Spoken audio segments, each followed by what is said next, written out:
Hi, friends. We are here tonight with World Maker Books, reading EarthSong Overture by Mark Wandry. This is reading number 5. At the end of the series of readings, we will give away several signed copies. Okay, let me try that again. This is World Maker Books. We are reading EarthSong Overture. Hang on. All right, one more time. This is World Maker Books. We are reading EarthSong Overture by Mark Wandry, which is this book right here. At the end of the series, we will give away several signed copies, and we will start reading at about 5 after 8. So we've got about 10 minutes yet before we start reading. In the meantime, what have y'all been doing? I've been busy trying to get more stuff done for a Christmas show that's here on the day after Thanksgiving, so a week from tomorrow. Waiting for some of that stuff to come in yet, so I can do something with it. Been working on some stuff for my friend Terry, and been working on some stuff for myself. Among that is pieces of a little hand-stitched quilt that will have all these pluses in it, and they're all different kinds of fabrics. Just trying to kill some time so that we can get some people here, hopefully. Hopefully tonight I won't have yawning fits like I did the other day, last several days. We'll see. I have a nice cup of hot cinnamon tea. The dogs have been fed and medicated and allowed their potty break. So they should be pretty happy for the time being. Hopefully we won't get any issues like that going on. So I don't see Mark. Let me text him and see if he's not busy. Let's see. If you're not busy,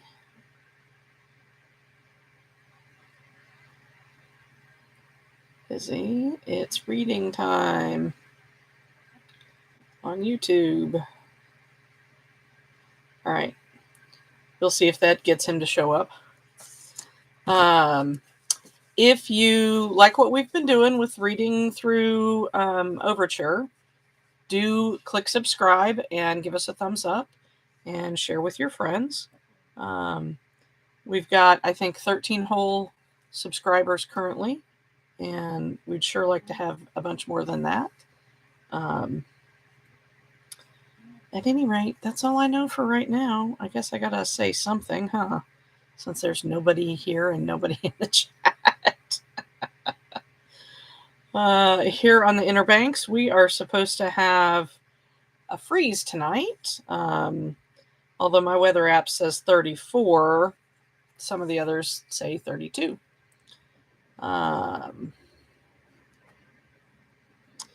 I've been watching Riverdale lately, getting kind of into it. The first couple seasons was not so big a deal, but it's getting a little more interesting now. I don't know. It was cold out today while I was walking. It was sunny though. I had to wear my sunglasses. I think I'm going to a friend's house for dinner tomorrow night. That'll be nice. Gonna make an apple pie and take with me. They'll like that. And I will like that. And I've got 4 or 5 apples that need to be used up, so thought I would do that. And then she said she has more apples for me because she got more in her farm box. So her CSA. don't know what else to talk about, guys. Everybody getting ready for Thanksgiving? You got your turkeys? We don't have a turkey. We are probably going to just buy a turkey breast, maybe. I don't know. It would be sad to not have a whole turkey, though. Maybe a couple of days before Thanksgiving, I'll see if I can borrow a friend's kitchen and cook us up a whole turkey. It's been a while since we've had a whole one to play with. Although I think I cooked at my mom's last year. I don't remember for sure. Maybe. I don't remember.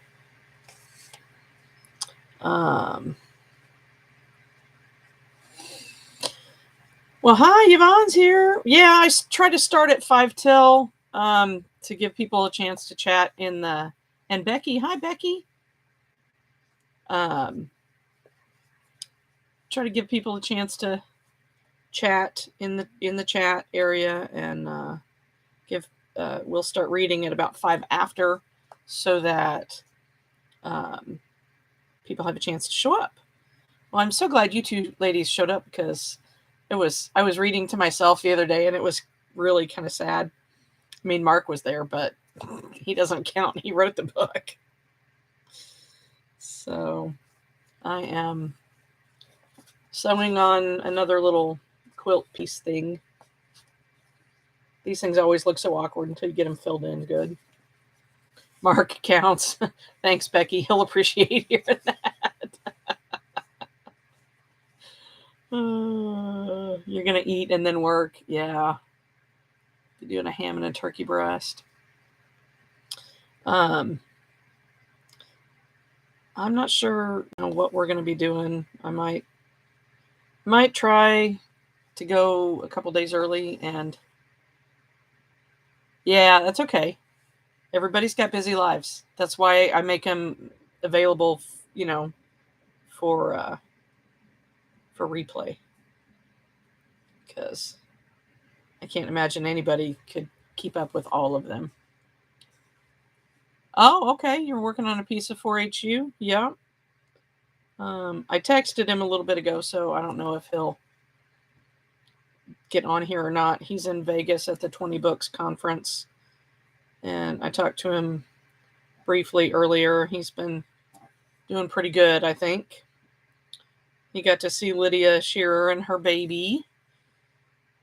Yesterday he got to see Dave and Sharon Weber and Bridget Correa, and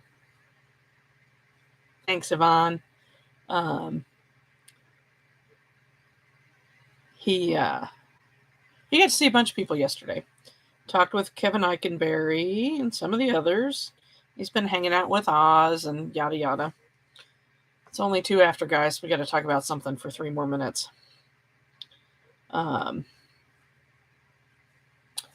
Anyway, don't know. Mercs for reading books. Yeah. What do you mean, Becky? I think he's having fun, Yvonne. He sounded really good, so that's a good sign.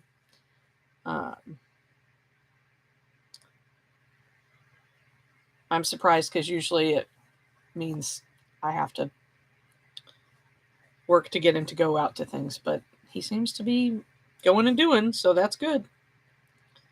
I mean, it's a professional conference. I can't imagine him not going and doing, but y'all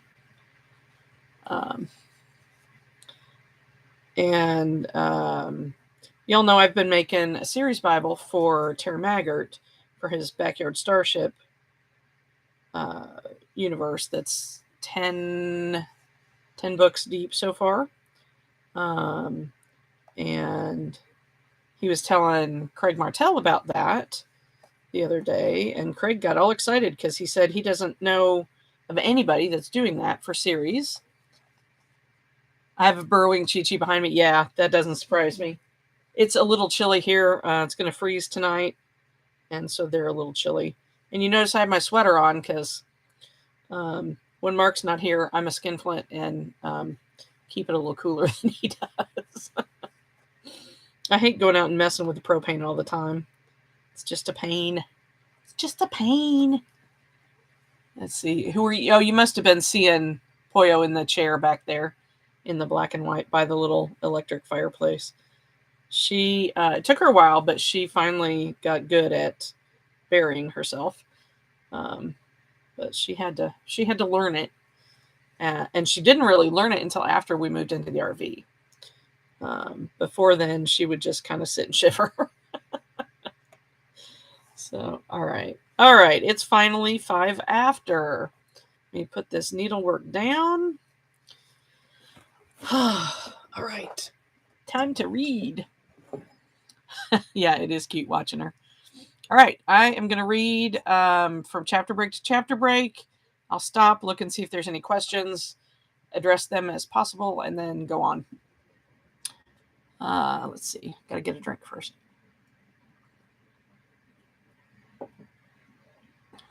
You're at work as usual. Okay, here we go. They're covering it up, Alicia Benjamin typed into her chat screen. You're sure about the calculation? Mindy asked. Ran it 4 times, Alicia typed. Same results each time, within less than 1/10 of a degree. The screen remained unchanged for several seconds. Well, that explains why there were no follow-up articles about the app. Yes, Alicia typed. So what do we do? SETI isn't without friends in the community, Mindy typed. The words glowed in the nearly dark control room of Alicia's little observatory. And we don't have the same publication rules you do in the UK. But what if I'm wrong? Alicia asked. Are you? No, she insisted. I'll email you my calculations right away. And we'll publish ASAP, Mindy said from almost half a world away. I can't thank you enough, Alicia said. They're not going to destroy you like they did me, Mindy insisted. Not this time. Besides, this is big. People need to know. Mindy cut the connection, and Alicia sat back, picked up her tea, and sipped it with a slight smile on her face. Then she looked back at the other computer and sighed. The screen still showed the plot of LM-245 up to where it perfectly intersected Earth's orbit. Chapter break. I'm cutting in and out. Oh no. My Wi-Fi's late. We're on Starlink. I shouldn't have. It says connected, secured. Let's hope it'll come back in a minute. It shouldn't be having issues, really. Let's see. Let me go run a speed test real quick. SPEEDTEST. Go.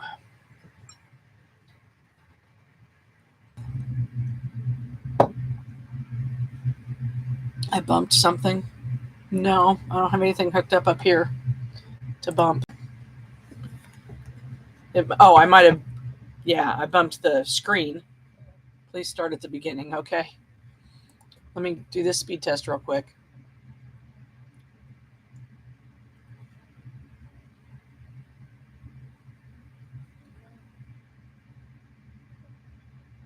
No, I'm getting over 60 MIPS, so it's not this. All right, I'll go back and read that section again. Fortunately for us, it was a section. As soon as I started reading, it went bad. Weird. Yeah, I'm getting 51.74 MIPS right now with 21 upload. So I don't know. Every now and then there'll be something that wobbles it. So, but it's all set and it should be good. So we'll try it again. All right, let's restart. They're covering it up, Alicia Benjamin typed into her chat screen. You're sure about the calculation? Mindy asked. Ran it 4 times, Alicia typed. Same results each time within less than 1/10 of a degree. The screen remained unchanged for several seconds. It's picking up about every 3rd word. Let me try this. Because every 3rd word is not enough. It's not good.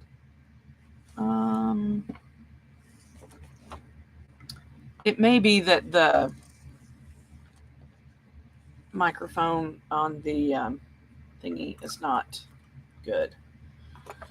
All right, let me try this. It didn't work the other day, but we'll try it again.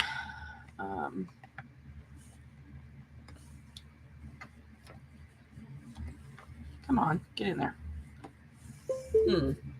Part of it is that my computer's hot, too. All right, can you hear me now? Can you hear me now? Can you hear me now? Do we have anything? Anything tall?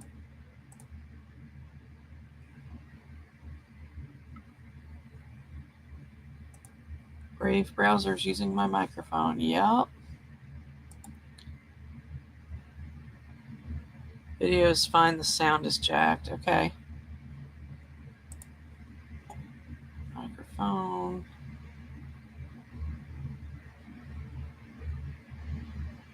Brave browser currently in use. All right. Can you hear me now? I don't even know if this is when it's working.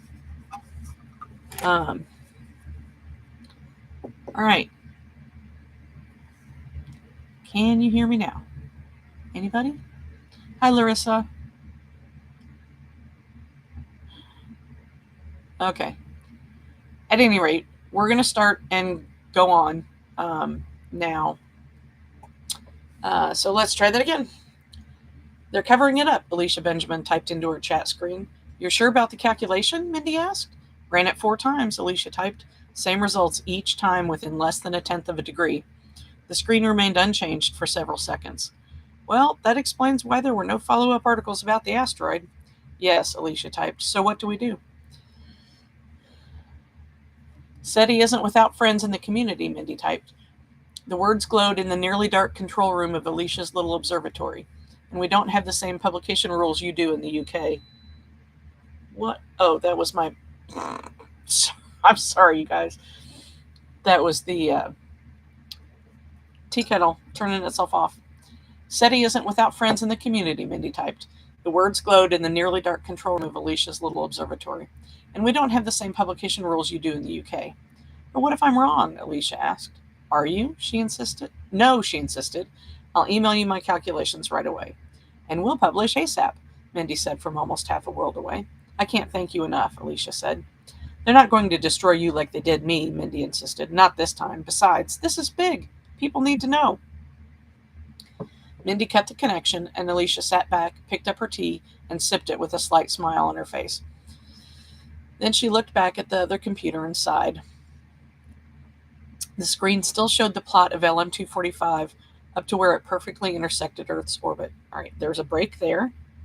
All right. Better, Yvonne? Good.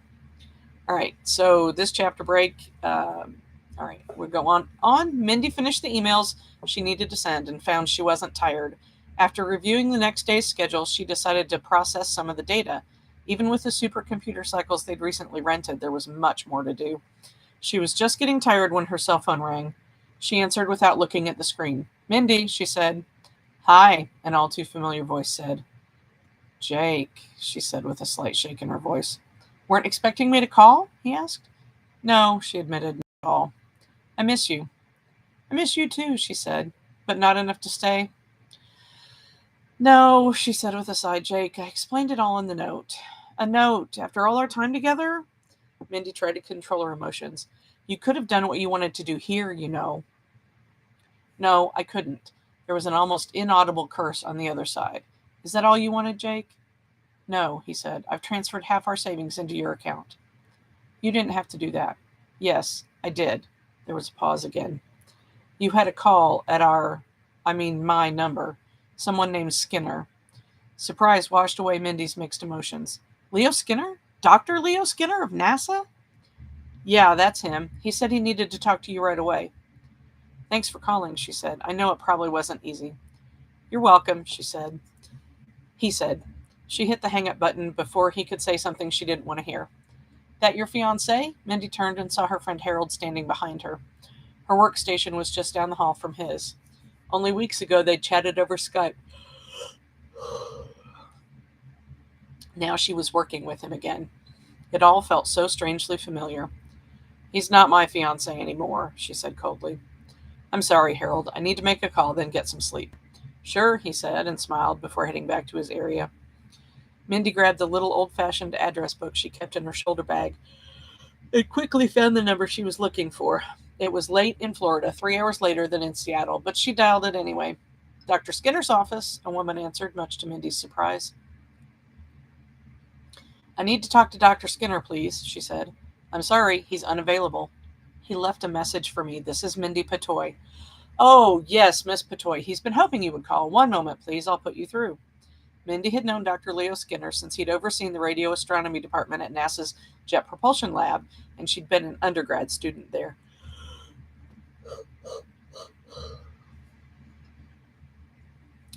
Later, he'd been her PhD coach and a handy contact at NASA since. Mindy, is that you? The voice was unchanged after more than 10 years. It was smooth Northeastern with just a hint of Boston. He always sounded happy. Yes, Leo, it's me. I hear you wanted to talk? I called your house in Portland. Your fiancé said he'd give you the message. He's not my fiancé anymore, she said for the second time in as many minutes. Oh, Leo said and coughed to cover the awkwardness. Well, I was wondering if you still practice that hobby of yours. It's been years, Leo. What do you mean? He chuckled. What did you call it? Variable perspective astronomy? Now it was Mindy's turn to laugh. Yes, that's what I called it. She'd even written a paper on it when she worked for him about changing the way a star field would appear from an alien planet. She'd gotten the idea from watching Star Trek and complaining to her fellow students. One had asked in exasperation what the sky would look like, and she'd proceeded to find out. Not in years, Leo. I haven't done much of anything in the field until recently. I know about your little incident, Leo said. Mindy suppressed a surge of anger. Sorry, you guys. At his calling the destruction of her career an incident. But do you think you could do it for real? I'm pretty sure it can, but why? I doubt there's much call for it. Let me have an email address so I can send you a file, he said. Mindy gave him one. It will be encrypted. The code is the first day you worked with me. We'll talk later. He hung up. Well, she said, that was weird. She checked her email. It took several minutes for the file to arrive, as it was over 3 gigabytes in size. Just as he'd said, he'd encrypted the file. She entered the code 04012010. The code was the date of an April Fool's Day joke in which his class conspired to prank him. The code unlocked the file, and she saw the beginning of a movie. Hello, a somewhat older Dr. Leo Skinner said. If you're watching this, you're about to see highly classified material. Continuing to watch this presentation serves as acceptance of the U.S. government confidentiality agreement. If you do not agree with this policy, you have 5 seconds to click the red icon. An icon accompanied by a countdown appeared that said, do not agree. She watched as it counted down and disappeared. You have accepted and are now bound by a non-disclosure agreement with the United States government. Violating this agreement can result in a fine, and he went on to describe the dire consequences of not following the law. Thank you, Leo said, and continued. On March 16th, as many as 10 devices were delivered to major cities around the world. The devices are alien in origin and appear to be portals to a planet outside our solar system. 20 minutes later, Mindy sat back, her eyes wide, a stunned expression on her face. Sorry, you guys. We are, I think, still in chapter 3. I'm reading off of my Kindle, so I can tell you it's at 26%. I think it's still in chapter 3. 20 minutes later, Mindy sat back, her eyes wide, a stunned expression on her face. Inside the email was a simple message from Leo. We want you to help us figure out where this world is. Will you do it? Mindy rubbed her face, all signs of fatigue gone, her heart racing. Could it be a highway to the stars? Was this really happening? Leo Skinner was probably the most grounded man she'd ever met in her life. He'd been angry with her when she left to work for SETI. He'd asked her why she wanted to waste a potentially successful career chasing little green men. It was ironic that now he was asking for her help in figuring out where the green guys were from.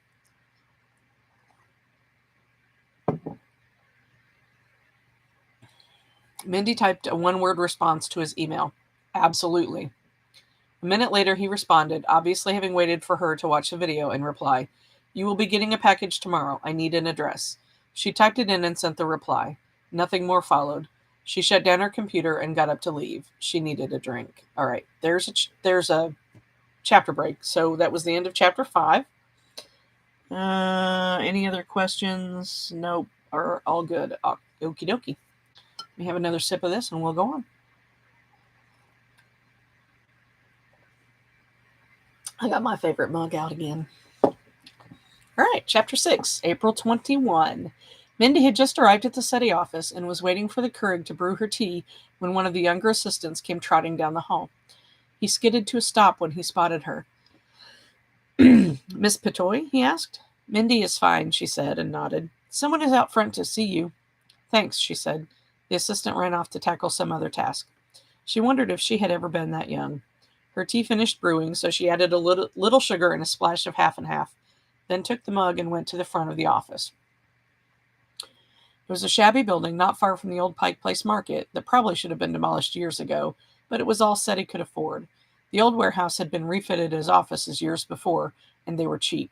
They'd set up shop with the trickle of funding they got from public sources, mostly internet money donated by old starry-eyed dreamers. The only new-looking paint in the faded front office was under the now-gone logo of the failed tech startup that last occupied the place. A hand-carved SETI sign hung on the wall, donated by a fan. As Mindy entered the unmanned reception area, she saw the stranger right away. She was tall and muscular, wearing a cheap but crisp suit. She had her hair carefully pulled back in a ponytail, and she wore sunglasses. Ms. Mindy Petoy? The woman asked. Everything about her screamed cop to Mindy. That's me. Can I help you? I have instructions to deliver this, she said, and put a metallic briefcase on the glass counter. Mindy eyed the case with curiosity. I'm sorry, she said before the woman could leave, but we get some weirdos. Can I see some identification? The woman looked at her through the sunglasses, her expression unreadable. For a long second, Mindy thought she was going to ignore her. I don't want to have to call the police. The other woman's left eyebrow appeared above the sunglasses. She reached into her suit jacket and pulled out a leather folio. She expertly flipped it open and held it so Mindy could read the badge and ID card. Special Agent Amanda Skeller, Federal Bureau of Investigation, Seattle Bureau Office. Happy now? Special Agent Skeller asked. Thank you, Mindy said, and took the case. The FBI agent turned and left without another word. Mindy shrugged and returned to her cubicle. The case wasn't locked. Inside was a very expensive laptop, complete with its own strangely complicated-looking wireless hotspot and instructions on how to create an encrypted connection. It took a special code to activate the computer, though, and she didn't have it. Following a hunch, she accessed her personal email again, and sure enough, there was a message from Leo. You should have your package this morning. I hope it doesn't cause too much confusion. Just remember, you can only have half the pie to yourself. Clever, Mindy mumbled. Going back to this super secure computer, which was still displaying the password screen, she typed 1.5707, or half of pi. Accepted, the computer informed her, and it began to boot up.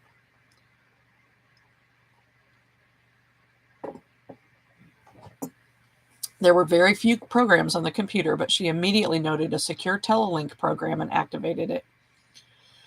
This program will only function with paired secure chat headphones plugged in, the computer informed her. Mindy dug through the case and found an unusual headphone with a tiny, almost invisible boom microphone. She fitted it over one ear and plugged it in. Establishing link, the program informed her. She did a quick first-time user setup. Once completed, the computer automatically began connecting. A second later, a window popped up and Leo Skinner's smiling face appeared. Hello, Mindy. It's been a long time. Hi, Leo. Yes, it has. I like the beard. He grinned and rubbed the mostly white whiskers. It suits you. Thanks. You figured out the computer, I see. Easy enough. So now what? I'm going to start sending you image files so you can try to do that little job for us. I can only send them through this computer. I can't emphasize how tight security is on this project. I understand, she said. Then she took a breath before saying what she'd been thinking since yesterday. I don't mind helping, Leo, but all this high-tech government stuff, there has to be some incentive. I wondered if you'd get to that. How does $5,000 a day sound to you? Mindy tried not to blanch and hoped her eyes hadn't bugged out. Then she thought for a second and rolled the dice. Not as nice as $10,000 a day. Damn, girl, Leo laughed, then shrugged. You got it. Give me an account number and I'll send you the first week's pay. A minute later, files began coming through, and Leo signed off. She used her smartphone to check her bank account. There were 2 new transactions. One was for just under $20,000, her share of their savings, Jake promised. The other, time-stamped 2 minutes ago for $50,000, had a U.S. government tag. Holy shit, she said and swallowed. The file sat unopened as she considered. 1, just how far up did this go? And 2, should she have asked for $20,000 a day? Then she remembered something else. Using her personal computer, she logged onto a website and made a purchase. SETI became the new owner of a somewhat old but still serviceable supercomputer. Whistling, Mindy opened the first of the image files and examined it on the laptop's extremely high-definition screen. It was a high-angle shot, taken as if you were leaning against a window and looking up as high as you could. Hundreds of stars were visible in patterns she'd never seen before. An alien world, she said in wonder, still whispering as she was using the FBI computer.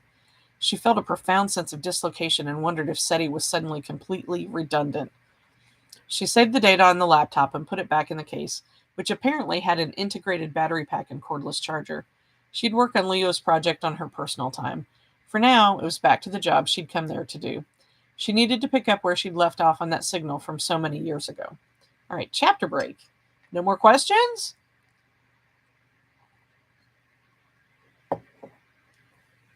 We'll go for about another 10 minutes. All right. It was less than 10 minutes into the video conference, and Mark Volant was already wishing he was having his teeth cleaned instead.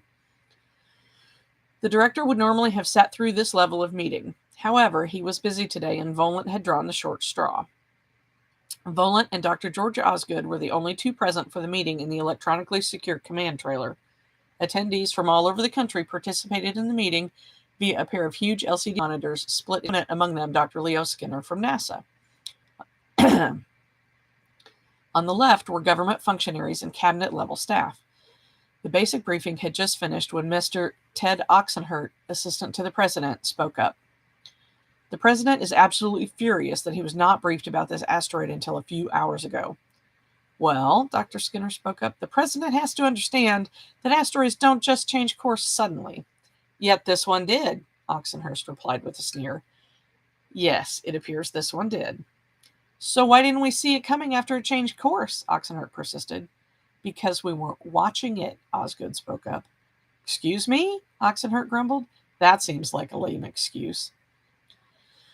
You have to understand the science, Osgood said. The sky is simply too for us to watch every Earth crosser all the time. Earth crosser? Asked another government specialist. What's that? Skinner looked at Osgood, and the 2 shared an unspoken sigh of hopelessness.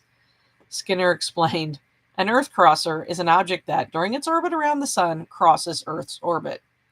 This can happen every year in the case of some asteroids, or every few decades like Halley's Comet. There are thousands of them we know about, and probably hundreds of thousands we don't. And how is this possible? Oxenhurt asked. There are telescopes and satellites and stuff all over the world. That Hubble cost millions. And stuff, Osgood agreed. As I said, space is big. Really big. I think we better just leave it at that. Fine, Oxenhurst agreed. So this rock is coming at us? We have a high degree of certainty, a scientist on the series of NASA screens said. Can't you scientists ever be certain of something? A 4-star Air Force general asked. That's not how science worked, Osgood said. Leo nodded. What about global warming? Volant asked, and Osgood shot him a baleful look. Oxenhurst continued, undeterred. What happens if it hits us? It could be an extinction-level event, Leo said. Do you concur, Dr. Osgood? It's a serious possibility, Osgood agreed. I don't follow you, someone said. What do you mean, Oxenhurt asked. All life on the planet could be destroyed, Leo said simply. Not even bacteria would survive. There was a long silence. You mean like that movie Armageddon? Someone asked. Yeah, Leo said, shaking his head. Only we can't send up 2 shuttles and drill on it because you idiots in D.C. killed our manned program funds. He didn't bother adding that the movie was stupid on more levels than it made sense. Yeah, not quite so much, yeah. How could a rock, even one this big, kill everything on a planet as big as Earth? It's a matter of inertial energy, Leo explained. He saw the blank look on the bureaucrat's face and decided more was better. Drop a bowling ball from a second-story window on your car. It dents the roof. Drop it from a 20-story building. It crashes through the roof onto the seat, Oxenhurt said. Probably, Leo agreed with a little smile. Now, drop it from space where there's no atmosphere to keep the speed down.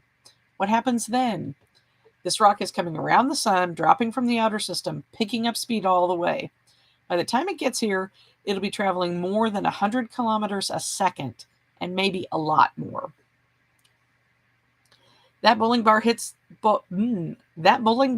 the car. It doesn't slow down. It continues through the underneath, a half mile into the ground. And that's just a bowling ball, Osgood added. Our LM-245 is 12 miles of rock or worse. What's worse than a rock? Someone asked. Nickel iron, Leo said with a shrug. Heavy metals? Who knows? We've never had the budget to explore one of these rocks. The fact is, even if it's rock, it hits with the energy of 10,000 hydrogen bombs. Nickel iron, worse, Oxenhurt said. The scientists all nodded. God have mercy. Even God can't save us if that thing hits, Leo said. Prayer never hurts, Oxenhurst said seriously. Volant took one look at the situation and decided it was time to move onward before the conversation devolved completely.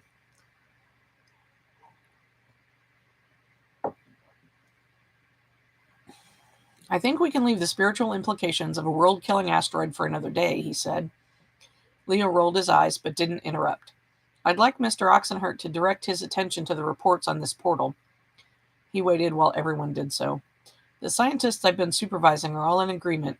It is a transportation device to another planet. We consider the timing of its arrival to be highly suspect. Certainly, Oxenhurt agreed. I see people have gone through, but have they returned? We haven't been able to figure out how to bring them back yet, Osgood explained. One theory is these devices are escape routes provided by the aliens. Devices? Oxenhurt said, looking up from his papers. Plural?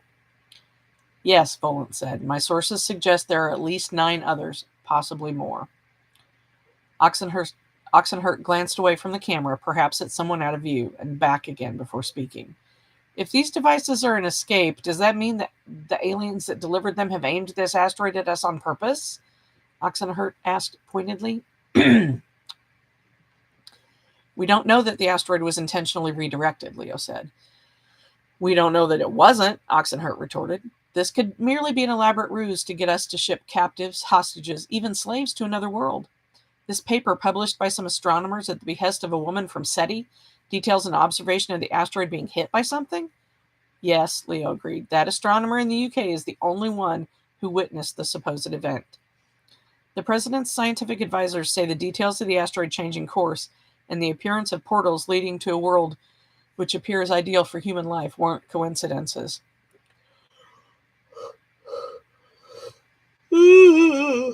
Sorry, you guys. Except the thing that ate that scientist, Volant pointed out. Oxenhurt nodded and shrugged. Yes, except for that. The president's people say we should prepare to send people through en masse.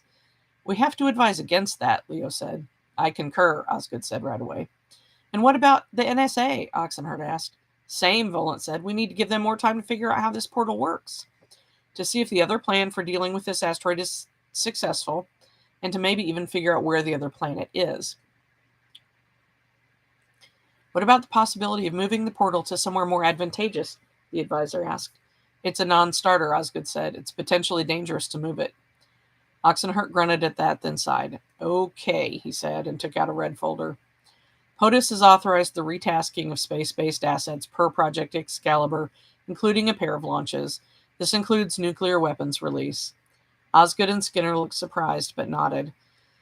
I know you reported a low probability of success, but we're going that way anyway.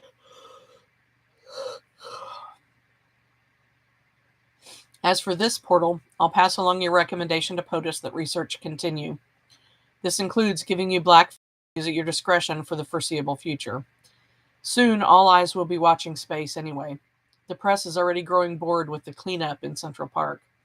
He reached for the camera.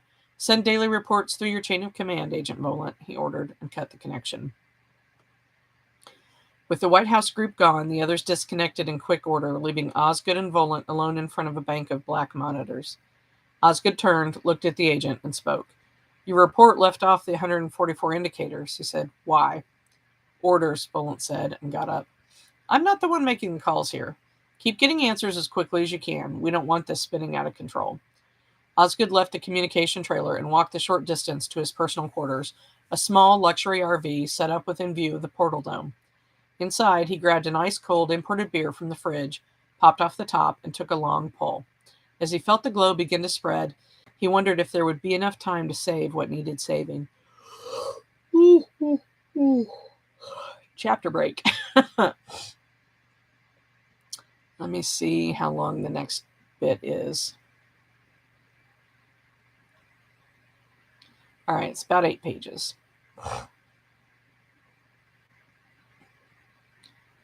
All right. In the early evening hours in New York City, operations commenced in the portal dome once again.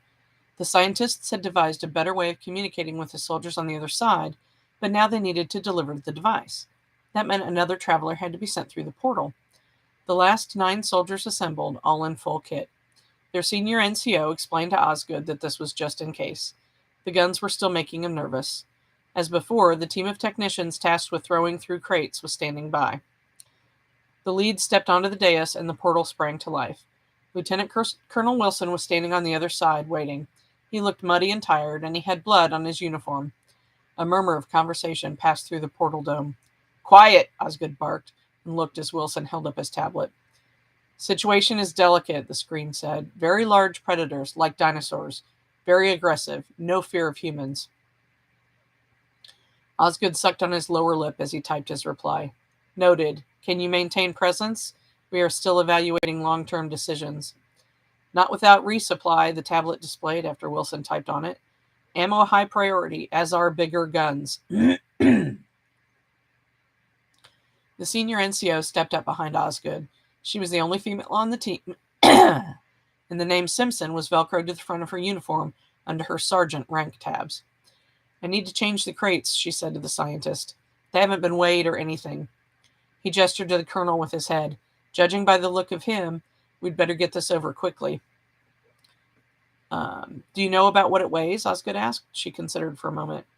18 pounds unloaded, about half a pound per round, and case, ammo, and associated items. Call it 150 pounds for 2. "Can you get someone to carry it with their personal gear?" He asked skeptically. "No problem," she said. 5 minutes, Osgood said as she walked away. He could just detect her nod of acknowledgement. "Stand by with the communicator," he ordered, and then typed into the relay. "We're sending over a soldier with another attempt at a communication device and your requested guns." On the other side, the colonel nodded and walked away. Exactly 5 minutes later, 4 soldiers approached the dais. 2 were carrying long crates. Another was quickly tying olive drab webbing, and the 4th was Sergeant Simpson. The soldier with the webbing had to be twice the size of Sergeant Simpson, and Osgood quickly picked him as the mule to carry the gear through. The man began fitting the webbing on Simpson, shocking Osgood. "You're carrying that through by yourself?" he asked incredulously. "Are you volunteering instead?" she retorted. He blanched, and all 4 soldiers chuckled. The 2 men with the crates set them down on the dais. Simpson finished securing the straps on her shoulders. She added her huge pack, grunting slightly as she slung it. Then the big guy handed her a rifle that she also slung. "I graduated from Ranger School, Dr. Osgood. Believe me when I say I've lifted more." "Ready, Sergeant?" the soldier asked. She gave a thumbs up and ascended the dais. The portal was now active, and the 4 soldiers already there were observing from the other side. All of them had rifles in their arms and looked away every few moments to scan the vicinity. Simpson stood between the 2 crates and then knelt. The men on either side took straps dangling from her harness and clipped them to the cases. "Ranger up," they both said, and slapped her shoulder. "Hoorah," she said. With a roar, she stood, taking the crates with her. "Damn," Osgood hissed. She stood for a moment, carefully shifting to get a measure of the load. "Let's do this," she huffed at Osgood. Osgood glanced over his shoulder to where a pair of technicians were checking a new apparatus. It looked like a Hollywood prop, a cross between a laser gun and a miniature satellite TV dish. They both nodded. Go, Osgood said. She took 2 shuffling steps forward, then with another roar, she stepped up and through. The portal flashed its familiar blue and thrummed as another light went out. On the other side, the 4 men were waiting and caught Sergeant Simpson before she could tumble face first off the dais. Relieved of the cases, she cleared the way as the soldiers on the other side began throwing through crates. A minute later, one of them picked up a small case, striped with yellow tape, and threw it. It bounced and landed on the floor, still on Earth. Osgood nodded and made some notes in his book. Exactly 250 kilograms had once again gone through the portal after the soldier. Even though Simpson had carried more weight with her, it had made no difference. A moment later, the portal disappeared. All right, folks, we are at 45 minutes, which means we've been reading for 35.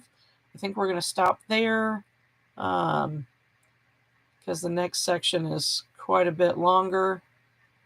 And we will see you on Saturday night. Anybody got any questions? Feel free to type them into the chat. In the meantime, I'm going to take a drink.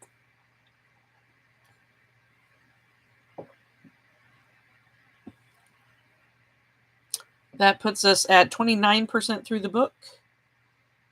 And so 30, it took us 5 sections to get through 30% of the book.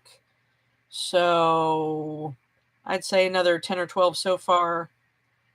Thanks, Larissa. Probably another 10 or 12 readings so far. So probably another month. And then we'll be through with this. And we'll, like I said, we'll be giving away some signed copies. After Mark gets back, we'll have him on here too. So that he can be both on camera and answering questions in the chat.